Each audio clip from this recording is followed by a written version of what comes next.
আমরা জাতীয় পার্টির মাননীয় চেয়ারম্যান জনাব গোলাম মোহাম্মদ কাদেরের রংপুর 3 থেকে মনোনয়ন সংগ্রহ করলাম। আজকে আমাদের প্রথম আত্মপ্রকাশ যে আমরা নির্বাচনে অংশগ্রহণ করতেছি।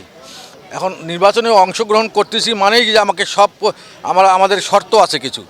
যদি লেভেল প্লেয়িং ফিল্ড থাকে, যদি সব দল এই নির্বাচনে স্বাচ্ছন্দ্যে অংশগ্রহণ করতে পারে, সবার প্রতি নির্বাচন কমিশনের যে আচরণবিধি সেটা সব প্রার্থীর প্রতি যদি সমানভাবে ইমপ্লিমেন্ট করা হয়, তাহলে জাতীয় পার্টি আমরা একটা নির্বাচন করব ইনশাল্লাহ।